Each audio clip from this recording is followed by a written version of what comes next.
আমরা নদী দিবসটা মূলত পালন করার কারণ হচ্ছে আমরা ছিলাম নদীর নাব্যতা বজায় রাখুন, আপনার পরিবেশ রক্ষা করুন।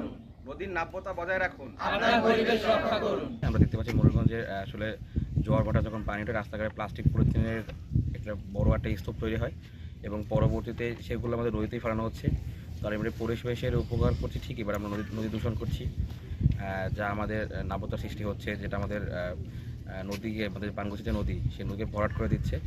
তো আমরা প্রশাসনের কাছে আমাদের জোর দাবি জানাচ্ছি যে দ্রুত সময়ের মধ্যে মোড়লগঞ্জ একটি ডাম্পিং স্টেশন করার জন্য এবং আমাদের যে নদীর পার্শ্ববর্তীতে বাঁধ নির্মাণের যে বিষয়টা, এটা দ্রুত সময়ের মধ্যে সম্পন্ন করার জন্য আমরা চাই আমাদের এই পানগুছি নদী ভালো থাকুক। আসলে বাংলাদেশ নদীমাতৃক দেশ, তো নদী রক্ষা করা আমাদের প্রত্যেকটা মানুষের দায়িত্ব। আমাদের অনেক মানুষের জীবিকা নির্বাহ এই নদীর উপর নির্ভরশীল।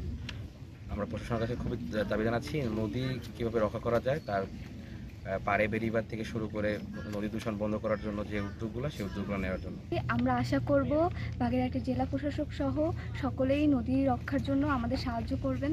প্লাস্টিক বর্জ্য নিয়ে কাজ করি আমরা, সারা বাংলাদেশে পরিষ্কার পরিচ্ছন্ন নিয়ে কাজ করতেছি বর্তমানে।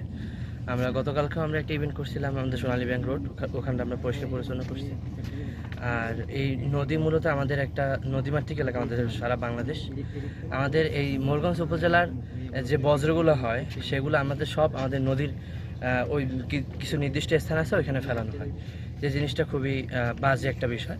এই জন্য আমাদের বিডিকেলের পক্ষ থেকে আমরা ইউনো স্যার বরাবর আমরা জোর দাবি জানাচ্ছি যাতে আমাদের একটা ডাম্পিং স্টেশন তৈরি করা হয়, একটা জায়গা তৈরি করা হয় যেখানে আমাদের মোড়লগঞ্জ পৌরসভা যত ময়লা আবর্জনা হবে সেখানে যেন ওই ময়লাগুলো যেন সেখানে ফেলানো হয়। নদীর ভিতরে যে ময়লা ফেলানো হচ্ছে, ব্যবসায়ীরা ফেলাচ্ছে এবং এই যে পলিথিনে এই যে দূষিত হচ্ছে নদীর পরিবেশ, মাছের পরিবেশ এবং মানুষের পরিবেশ, এই পলিথিন অনেক কিছু দূষিত হচ্ছে আমাদের এবং সারা বাংলাদেশে এভাবে হচ্ছে।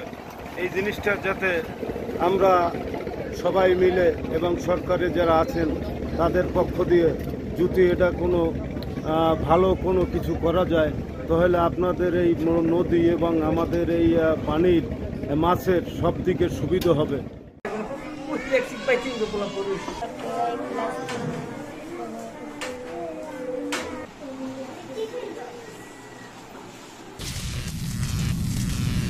Voice of Tiger.